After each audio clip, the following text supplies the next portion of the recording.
Hello students, कैसे हैं आप। आज हम अपना माइक्रोबायोलॉजी का चैप्टर 12 करेंगे, एंटीबायोटिक ससेप्टेबिलिटी टेस्टिंग। यानी कि इस चैप्टर में हम आइडेंटिफाई कर लेंगे कि किस डिजीज़ पे कौन सा एंटीबायोटिक काम करेगा और क्या उसकी डोजेज रहनी चाहिए जिससे ओवरडोज के साइड इफेक्ट्स ना हो और असर भी आए। इंट्रोडक्शन देख लेते हैं। जब हम बैक्टीरिया को आइडेंटिफाई कर लेते हैं, अगला स्टेप होता है देखना कि कौन से एंटीबायोटिक उस बैक्टीरिया पर इफेक्टिव है। ये काम होता है एंटीबायोटिक ससेप्टेबिलिटी या सेंसिटिविटी टेस्टिंग से। अच्छा, कुछ इसकी इंपॉर्टेंट टर्मिनोलॉजीज हैं जो हम आगे चैप्टर में यूज़ करेंगे, तो आपको पता होनी चाहिए। पहला है सिलेक्टिविटी। एंटीबायोटिक्स बैक्टीरिया को टारगेट करते हैं, यानी एक पर्टिकुलर बैक्टीरिया को ही वो टारगेट करेंगे। ये नहीं है कि वो सारे सेल्स पर अटैक करें। सारे सेल्स पर अटैक करेंगे तो प्रॉब्लम हो जाएगी। इसको बोलते हैं सिलेक्टिव टॉक्सिसिटी। फिर सेकंड पॉइंट आ गया हमारा थेरेप्यूटिक इंडेक्स। थेरेप्यूटिक इंडेक्स में दो तरह की डोज होती है, एक तो टॉक्सिक डोज और एक इफेक्टिव डोज। टॉक्सिक डोज वो होती है कि वो अगर दे दी जाए तो पेशेंट को और ज़्यादा प्रॉब्लम होगी, और इफेक्टिव डोज वो होती है कि जितने में पेशेंट को रिलीफ आ जाएगा। अच्छा, जितना ज़्यादा थेरेप्यूटिक इंडेक्स होगा उतना ही सेफ एंटीबायोटिक होगा। बैक्टीरिया साइड मतलब मारना, ये तरीके से आप याद कर लीजिए। ये बैक्टीरिया को किल करते हैं। जैसे पेनिसिलिन हो गई, वो सीधे खत्म कर देती है बैक्टीरिया को। एक होते हैं बैक्टीरियोस्टैटिक। स्टैटिक में हम ग्रोथ को रोक देते हैं, यानी जहाँ पे है वो उतने ही रहेंगे, उनके नंबर्स इंक्रीज नहीं होंगे और वो डेड नहीं करता। ये हमारे first generation second generation antibiotics में होता था, जैसे टेट्रासाइक्लिन। ठीक है। फिर MIB और MIC। MIC का मतलब होता है मिनिमम इनहिबिटरी कंसंट्रेशन। ये वो लोएस्ट कंसंट्रेशन है एंटीबायोटिक का जो बैक्टीरिया की ग्रोथ को रोक देगा। यानी कि हम मेडिसिन में हमेशा मिनिमम डोज के कॉन्सेप्ट पे काम करते हैं कि कम से कम डोज में ज़्यादा से ज़्यादा हमें बेनिफिट मिले। सेकंड है minimum bactericidal concentration. Lowest concentration जो बैक्टीरिया को किल करता है, यानी ऊपर उसकी ग्रोथ रोक देता है, उसको हम बोलेंगे। और BC में हम जो बैक्टीरिया को किल कर देता है। अच्छा, MIC क्लिनिकल प्रैक्टिस में ज़्यादा रेलिवेंट है, जैसे कि मेनिंजाइटिस, एंडोकार्टाइटिस, इनके ट्रीटमेंट में। और हमारा मेन फोकस यही रहता है कि हम स्टैटिक करके उसको ग्रोथ रोकते हैं, क्योंकि उससे हमारा इक्विलिब्रियम डिस्टर्ब नहीं होगा। मेथड्स क्या हैं एंटीबायोटिक ससेप्टेबिलिटी टेस्टिंग के।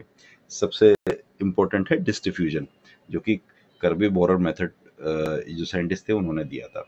इसमें एंटीबायोटिक को की डिस्क को रख देते हैं हम अगार प्लेट पे, अगार हमने पिछले चैप्टर्स में पढ़ा था, और एंटीबायोटिक उस पर डिफ्यूज हो जाता है। सेंसिटिव बैक्टीरिया आसपास के जोन में जोन ऑफ इनिबिशन बना देता है, यानी वो एक अपनी लेयर बना देगा कि वहाँ पे नहीं आए, और जोन का डायमीटर मेजर करके रिजल्ट दे देते हैं हम, सेंसिटिव है, इंटरमीडिएट है, रेजिस्टेंट है, क्या है। फिर हो गया कंपैरेटिव डिस्क मेथड, जिसको हम स्टोक्स मेथड बोलते हैं। इसमें टेस्ट और कंट्रोल ऑर्गेनिज्म एक ही प्लेट पर इनोकुलेट किए जाते हैं, जबकि ऊपर आप ध्यान रखेंगे कर्बेवोर मेथड में हम केवल एक चीज ले रहे थे, यहाँ पे दोनों चीज लेंगे। फिर आ गया ब्रेक पॉइंट सेंसिटिविटी टेस्ट। यहाँ भी हम अगार यूज करते हैं। अगार में defined concentration of antibiotic breakup point में लाया जाता है। इसमें सिर्फ रेजिस्टेंट बैक्टीरिया ग्रो करेंगे, सेंसिटिव बैक्टीरिया ग्रोथ नहीं करेंगे, क्योंकि हमने ब्रेक पॉइंट मिला दिया है इसमें। फोर्थ हो गया हमारा MIC डिटर्मिनेशन। इसमें क्या मेथड्स यूज होते हैं, broth dilution, micro broth dilution, E test strip. E test पर एंटीबायोटिक ग्रेडियंट होता है, MIC वैल्यू इजीली पढ़ सकते हैं। जैसे हमारा डेंगू कार्ड आता है, मलेरिया कार्ड आता है, वैसे ही इन सब चीज़ों के अब कार्ड बन गए, बहुत ईजिली हो जाते हैं। उसमें सीधे डाल के आपको MIC कंसंट्रेशन मिल जाएगा। इनिबिशन का MIC, आई से इनिबिशन याद कर लीजिए, और 20 से बैक्टीरियोसाइटल, यानी जो बैक्टीरिया को खत्म कर देता है। तो MBC डिटर्मिनेशन के बाद MIC के लिए हम ग्रोथरी ट्यूब्स को एंटीबायोटिक फ्री अगार पर सब कल्चर करते हैं। ठीक है, यानी पहले ऊपर जो हम ले लेते हैं अगार, उसमें एंटीबायोटिक्स थे, यहाँ पे हम एंटीबायोटिक्स फ्री कर देते हैं। और अगर एंटीबायोटिक्स ग्रो नहीं हुए, अगर बैक्टीरिया ग्रो नहीं हुए, तो इसका मतलब वो किल हो चुके हैं। ठीक है।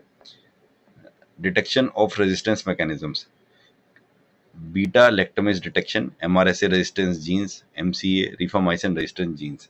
देखिए, ये कुछ ऐसी जीन्स होती हैं जिन पे मतलब जो बैक्टीरिया के अंदर होती है, जिनमें एंटीबायोटिक्स काम ही नहीं करते, तो हमें ये आइडेंटिफाई करना पड़ता है कौन सी जीन किस चीज़ की रेजिस्टेंट है, तभी तो हम उससे उसके अराउंड एक नई चीज़ तैयार कर पाएंगे। ठीक है। सेवंथ हो गया automated systems, machines detect bacterial growth plus antibiotic effect विया टर्बिडिटी। तो आपको पता है कि माइक्रोबायोलॉजी में भी कितना ऑटोमेशन हो चुका है, और हमने इससे पिछले चैप्टर में भी पढ़ा था बैकटेक और एमजीआईटी। यहाँ पे सब कुछ मशीन अपने आप कर लेती है। ऑटोमेशन का मतलब ही यही होता है कि आपको खुद कुछ नहीं करना, सब कुछ वो कर देगी। फिर क्लिनिकल रेलेवेंस क्या है? लैब सेंसिटिविटी टेस्ट एक गाइड है, लेकिन क्लिनिकल रिजल्ट हमेशा एग्जैक्ट नहीं होता। Factors: immunity, drug absorption, site of infection, biofilms. Example: अगर पेशेंट क्लिनिकल इंप्रूवमेंट दिखा रहा है तो लैब रेजिस्टेंट आने पर एंटीबायोटिक कंटिन्यू किया जा सकता है। मैं आपको समझाता हूँ। कई बार क्या होता है कि पेशेंट बीमार पड़ा, उसको दवाई दी आपने या डॉक्टर ने दवाई दी, वो उसको असर नहीं कर रही है, लेकिन टेक्स्ट बुक मेथड तो आपको वही बता रहा है कि भाई आपको इस प्रॉब्लम, इस सिम्टम में ये कंडीशन बन रही है और ये चीज़ आपको देनी चाहिए। तो वहाँ पे हम टेस्ट करा के देखते हैं कि ऐसा तो नहीं है कि पेशेंट इस एंटीबायोटिक के लिए रेजिस्टेंट हो। ठीक है। जनरली होता ये है कि जिसमें रेजिस्टेंट होता है वो एंटीबायोटिक काम नहीं करती, तो फिर डॉक्टर को उसको मॉडिफाई करके दूसरी ऐसी एंटीबायोटिक देनी पड़ती है जो काम करे। ठीक है, एक समरी टेबल देख लेते हैं। डिस डिफ्यूजन मेथड, इसका प्रिंसिपल होता है एंटीबायोटिक डिस डिफ्यूजन ऑन अगार। अगार बहुत इंपॉर्टेंट है, ये मत लिखना, मत भूलिएगा। की पॉइंट क्या है, इसमें एक जोन ऑफ इनिबिशन बन जाएगा जो हमें डिफाइन कर देगा कि सेंसिटिव है या रेजिस्टेंट है। फिर हो गया कंपैरेटिव डिस्क, इसमें हम टेस्ट बस कंट्रोल ऑर्गेनिज्म यानी दोनों को लगा देंगे हम, इसमें हमें इनिबिशन जोन का हम कंपैरिजन कर लेंगे। Break point test, fixed antibiotic concentration in agar. ठीक है, एक कंसंट्रेशन फिक्स कर देंगे तो रेजिस्टेंट क्या होगा, ग्रो करेंगे, सेंसिटिव ग्रो नहीं करेंगे। एमआईसी बहुत important, lowest concentration inhibiting growth. इसके टेस्टिंग हम ब्रॉथ या ई टेस्ट स्ट्रिप से करते हैं, ई टेस्ट स्ट्रिप ही से ही करते हैं। MBC, lowest concentration killing bacteria, ये सब कल्चर से ही मिलेगा फ्रॉम एमआईसी ट्यूब। अच्छा, रेजिस्टेंस डिटेक्शन, एंजाइम जीन, इसके लिए रेजिस्टेंस डिटेक्शन के लिए हम उसका पर्टिकुलर एंजाइम या जीन आइडेंटिफाई करते हैं, जैसे बीटा लैक्टमेज, एमसीए, आरओ। ठीक है, ऑटोमेटेड सिस्टम्स आपको समझ में आई गया, मशीन बेस्ड ग्रोथ डिटेक्शन होता है, बैकटेक, एमजीआईटी। अच्छा, एग्जाम को केस देख लेते हैं कुछ। सेलेक्टिविटी का जो प्रिंसिपल है उससे होस्ट सेफ रहता है और बैक्टीरिया ही केवल टारगेट होता है।